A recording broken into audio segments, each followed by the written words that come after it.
अस्सलामु अलैकुम वरहमतुल्लाहि वबरकातहू।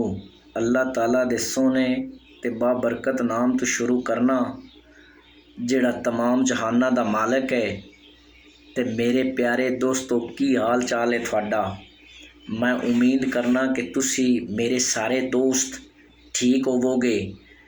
तो मेरे प्यारे दोस्तों, मेरियां जिहड़ियां स्टोरियां ने वो थानू कैसियां लग रही ने।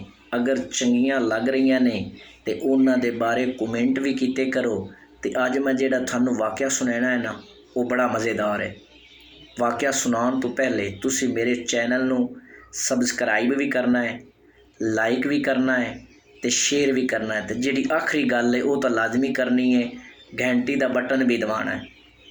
तो चलो अज का नवा वाकया शुरू करने हैं। बड़े पुराने ज़माने की गल है कि किसी शहर के अंदर एक मदारी रहिंदा। वो तमाशा करदा ते तमाशा करके ते लोगां नू इंटरटेनमेंट देंदा ते अपने घर का निज़ाम चलाउंदा। एक दिन उन्हें सोचा कि क्यों ना मैं किसी दूसरे शहर जाके ते लोगां नू तमाशा विखावां, लोगां नू इंटरटेनमेंट देवां ते अपने घर का निज़ाम मज़ीद बेहतर हो जासी। वो अपने शहर तो तैयार होकर निकलिया। तो रस्ते दे विच चलदा जा रहा है तो की वेखदा है कि रस्ते दे अंदर एक फकीर बैठा है, अल्लाह दा बंदा बैठा है। जदों उनके करीब जाता है ना तो वो जिहड़ा फकीर होंदा है उस मदारी तो पुछदा है कि ए अल्लाह दे बंदे तू किधे जा रहा है। वो मदारी जवाब दिंदा है कि मैं एक मदारी हाँ, तमाशा करन वाला। तमाशा करके लोगां नू अपने करतब दिखा के ते अपने घर का निज़ाम चलाउणा। वो जिहड़ा अल्लाह दा नेक बंदा है ना, वो फकीर है। वो आंदा चलो फिर अज थोड़ा जिहा मैनू भी अपना तमाशा विखा दे। वो मदारी दे ज़हन दे अंदर आंदा है कि फकीर है, इस मैनू की देना है, चलो फिर भी विखा देना। वो चंद दे कप दे जिहड़े तमाशे दे करतब ने ना, उस अल्लाह दे बंदे नू उस फकीर नू विखा दिंदा है। तो जदों विखा दिंदा है ना तो अपना समान समेटन लगता है। तो वो जिहड़ा फकीर है वो अल्लाह दा नेक बंदा है। उस मदारी नू आंदा है तू मेरा दिल खुश कीता है, हुण आ तैनूं थोड़ा जिहा तमाशा मैं भी विखावां जितना एक तू मैनू विखाया है। उस फकीर के करीब ही एक झाड़ी होंदी है, एक छोटा जिहा पौधा होंदा है। उस पौधे ते वो जिहड़ा अल्लाह दा बंदा है ना, वो एक कपड़ा पा दिंदा है।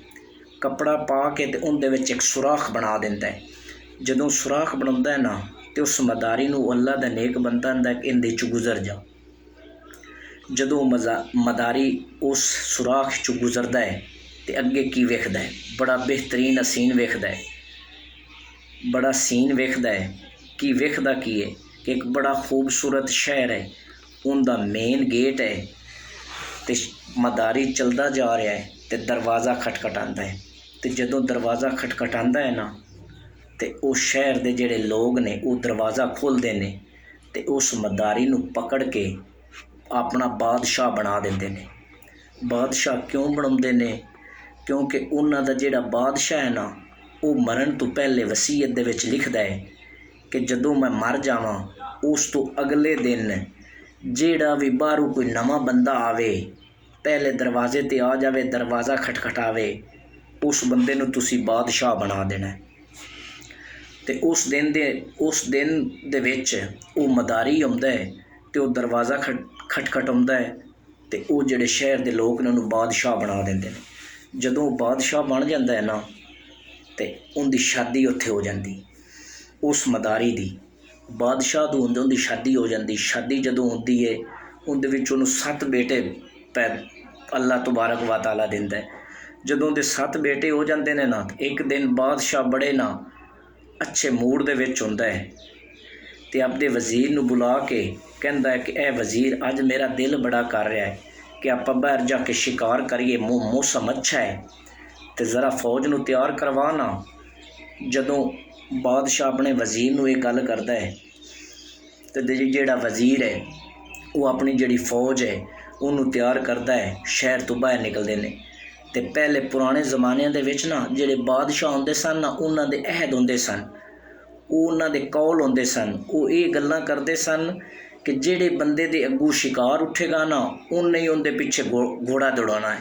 ਤੇ ਅੱਲਾ ਦੀ ਕਰਨੀ ਐਸੀ ਹੋਈ ਕਿ ਉਹ ਜਿਹੜਾ ਬਾਦਸ਼ਾਹ ਹੈ ਨਾ ਉਹਦੇ ਅੱਗੂ ਸ਼ਿਕਾਰ ਉੱਠਦਾ ਹੈ ਤੇ ਬਾਦਸ਼ਾਹ ਉਹਦੇ ਮਗਰ ਘੋੜਾ ਦੌੜਾ ਦਿੰਦਾ ਹੈ ਤੇ ਘੋੜਾ ਦੌੜਦਾ ਜਾ ਰਿਹਾ ਹੈ। ਜਦੋਂ ਦੌੜਦਾ ਜਾ ਰਿਹਾ ਨਾ ਤੇ ਰਸਤੇ ਦੇ ਅੰਦਰ ਕੋਈ ਘੋੜੇ ਦੇ ਟੰਗ ਦੇ ਨਾਲ ਪੈਰ ਦੇ ਨਾਲ ਠੋਕਰ ਲੱਗਦੀ ਹੈ ਤੇ ਘੋੜਾ ਗਿਰ ਜਾਂਦਾ ਹੈ। ਤੇ ਜਦੋਂ ਗਿਰਦਾ ਹੈ ਨਾ ਤੇ ਉਹ ਜਿਹੜਾ ਬਾਦਸ਼ਾਹ ਹੁੰਦਾ ਹੈ ਉਹ ਵੀ ਗਿਰ ਜਾਂਦਾ ਹੈ। ਤੇ ਜਦੋਂ ਗਿਰਦਾ ਹੈ ਤੇ ਉਹ ਜਿੱਥੋਂ ਉਸ ਜਿਹੜੇ ਸੁਰਾਖ ਦੇ ਵਿੱਚ ਅੰਦਰ ਦਾਖਲ ਹੁੰਦਾ ਹੈ ਉਹ ਸੁਰਾਖ ਦੇ ਵਿੱਚੋਂ ਨਿਕਲ ਕੇ ਦੂਸਰੀ ਤਰਫ ਚਲਾ ਜਾਂਦਾ ਹੈ। ਤੇ ਕੀ ਵੇਖਦਾ ਹੈ ਕਿ ਉਹਦਾ ਉਹ ਸਾਰਾ ਸਮਾਨ ਜਿਹੜਾ ਹੈ ਉਹ ਉਸ ਤਰ੍ਹਾਂ ਹੀ ਪਿਆ ਹੈ। ਉਹ ਅੱਲਾ ਦਾ ਨੇਕ ਬੰਦਾ ਵੀ ਖੜਾ ਹੈ ਤੇ ਮਦਾਰੀ ਬੜਾ ਹੈਰਾਨ ਹੁੰਦਾ ਹੈ, ਪਰੇਸ਼ਾਨ ਹੁੰਦਾ, ਰੋਣਾ ਸ਼ੁਰੂ ਕਰ ਦਿੰਦਾ ਹੈ। ਤੇ ਉਹ ਜਿਹੜਾ ਅੱਲਾ ਦਾ ਨੇਕ ਬੰਦਾ ਹੈ ਨਾ ਉਹ ਫਕੀਰ ਹੈ। ਉਹ ਪੁੱਛਦਾ ਹੈ ਕਿ ਇਹ ਮਦਾਰੀ ਕੀ ਵਜ੍ਹਾ ਤੂੰ ਕਿਉਂ ਰੋ ਰਿਹਾ ਹੈ? ਤੇ ਉਹ ਅਰਜ਼ ਕਰਦਾ ਹੈ ਮਦਾਰੀ ਕਿ ਇਹ ਅੱਲਾ ਦੇ ਨੇਕ ਬੰਦੇ, ਮੈਂ ਜਿੱਥੇ ਰਹਿ ਰਿਹਾ ਸਾਂ ਉੱਥੇ ਤਾਂ ਮੈਂ ਬਾਦਸ਼ਾਹ ਸਾਂ, ਮੈਂ ਸ਼ਾਦੀ ਕਰਵਾਈ, ਮੇਰੇ 7 ਬੇਟੇ ਨੇ, ਮੇਰਾ ਉੱਥੇ ਬੜਾ ਟੌਰ ਟੱਪਾ ਤੇ ਮੈਂ ਤਾਂ ਫਿਰ ਇੱਥੇ ਆ ਗਿਆ। ਤੇ ਉਹ ਜਿਹੜਾ ਅੱਲਾ ਦਾ ਨੇਕ ਬੰਦਾ ਹੁੰਦਾ ਹੈ ਨਾ ਉਹ ਫਕੀਰ ਹੁੰਦਾ ਹੈ। ਉਸ ਮਦਾਰੀ ਨੂੰ ਆਂਦਾ ਹੈ ਕਿ ਇਹ ਮਦਾਰੀ ਜਿਤਨਾ ਤੂੰ ਤਮਾਸ਼ਾ ਮੈਨੂੰ ਵਿਖਾਇਆ ਸੀ ਨਾ ਉਤਨਾ ਹੀ ਮੈਂ ਤੈਨੂੰ ਵਿਖਾ ਦਿੱਤਾ ਹੈ। ਅਗਰ ਤੂੰ ਮੈਨੂੰ ਜ਼ਿਆਦਾ ਵਿਖਾਉਂਦਾ ਤੇ ਮੈਂ ਵੀ ਤੈਨੂੰ ਜ਼ਿਆਦਾ ਹੀ ਦਿਖਾਣਾ ਸੀ, ਲੇਕਿਨ ਅਸਲ ਤੂੰ ਮੈਨੂੰ ਜਿਤਨਾ ਕਿ ਵਿਖਾਇਆ ਮੈਂ ਉਤਨਾ ਵਿਖਾ ਦਿੱਤਾ ਹੈ। ਅਸਲ ਤੇਰੀ ਜਗ੍ਹਾ ਇਹੀ ਹੈ। ਲੇਕਿਨ ਉਹ ਮਦਾਰੀ ਫਿਰ ਰੋਂਦਾ, ਕੀ ਬਣਨਾ, ਕੁਝ ਵੀ ਨਹੀਂ। ਤੇ ਦੋਸਤੋ, ਅੱਜ ਦੀ ਕਹਾਣੀ ਤੁਹਾਨੂੰ ਮੈਂ ਸੁਣਾ ਚੁੱਕਿਆ ਤੇ ਕਹਾਣੀ ਨੂੰ ਸੁਣ ਕੇ ਤੇ ਤੁਸੀਂ ਆਪਣੇ ਕਮੈਂਟ ਵੀ ਕਰਨੇ ਨੇ ਤੇ ਇਹਨੂੰ ਲਾਈਕ ਵੀ ਕਰਨਾ ਹੈ। ਤੇ ਅੱਲਾ ਤਬਾਰਕ व ਤਾਲਾ ਸਾਰੇ ਦੋਸਤਾਂ ਨੂੰ ਖੁਸ਼ ਰੱਖੇ। ਅੱਲਾ ਹਾਫਿਜ਼।